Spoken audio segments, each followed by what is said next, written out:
before my marks were downgraded. So I missed out on university. I applied to join one of the forces as a cadet officer. I was in the finals of the selection panel, the selection group, and I was knocked out. Why? I'm a burglar and I'm a Catholic. And I was told that by a name I shall not mention here who's still around. That is why I think this is valid. Time to change Sri Lanka. Eliminate race, religious and language biases. Make it one country for all Sri Lankans. It's one country, but we have different Sri Lankans. And by the way, the diaspora all over the world should also take note of that. Because wherever we are, we have to be one Sri Lankans. Yeah. So I know there'll be a lot of people watching this when it comes out somewhere. I know there are people who think like me, there are people who think the other side. They are my friends. But what has happened today is a culmination of what has been happening for decades and decades. And no one has done anything about it. And this is why when I see those young people there, and I happen to be a Josephian and a Pete Wright, and those boys are out there at the Golgotha Gama doing a wonderful job along with everyone else from every other facet of life. Therefore, this is what was required in our country. I don't know why it took dollars and cents to make this happen. Yes, so I'll touch upon it as an accountant. I'm not going to talk about and denigrate people's names, etc. Because you all know that, you can see that. The IMF knows that. But as a basic accountant, let me tell you, the numbers don't add up. We have an outstanding debt of $52 billion, right? 52 billion to various parties. You add up the projects that were done, add up the usage of the numbers, there is a gaping hole. What does that tell you? I'm not going to insinuate that anyone robbed or whatever. I let it, you make up your mind. And this is what the country is suffering from today.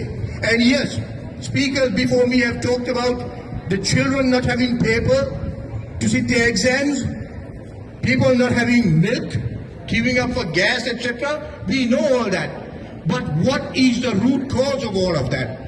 And no one seems to be addressing the root cause of it. And whether the ruling party has to go, that's something else. I am not the one to decide, because like I told you, I do not have a vote. But I can tell you, we have to get a change in mindset in all of you and in all Sri Lankans. That is when things will begin to change. We can be up there with the rest, but like one of the young ladies before me said, we are right at the bottom of every index. Believe you me, I have been to Zimbabwe a number of times, and I am beginning to have nightmares of what the beautiful Sri Lanka will end up as. I can see that coming, and I hope we can do something about it. But is it going to help? I don't know. We have a 52 billion gap to fill, right? Yes, the IMF has told us to go back. The finance minister has walked off empty-handed. He's now looking at others. But guess what?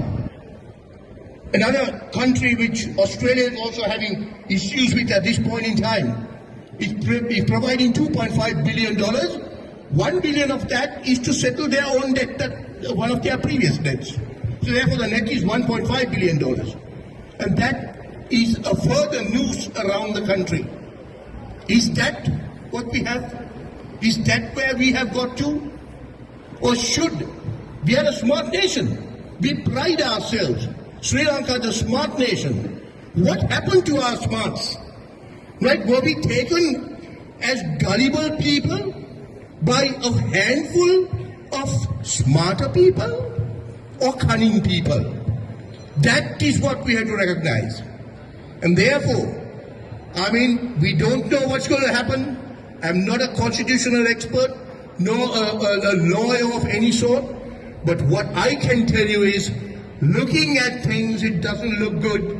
And therefore, all of us, diaspora here and people in Sri Lanka, have to make choices, and make choices that count to take our country forward. I feel the pain because that is the country I was born in. That is where I was born, that is where my kids were born. Right? They hardly lived there. And I've been in Australia for 26 years, and before that I was in UK and the Middle East and all of that. I haven't been there for close to 40 years. But that pain still hurts me. Papua, Tava Ridera, but Lansingulata Singalan Kata on the Pulo. Right? Italia Pava Bahia. Oh, up in a Pulo. All to Hatiliak in the Malay. But I want to Pulo. Kian. So, Mr. Rajapaksa, you have heard what people are telling you. Aren't you ashamed? Have you got anything called shame in you? No. I'm afraid not. And therefore, if I'm you, I'll go and cry somewhere. Don't let the Sri Lankans cry their heart out. Thank you.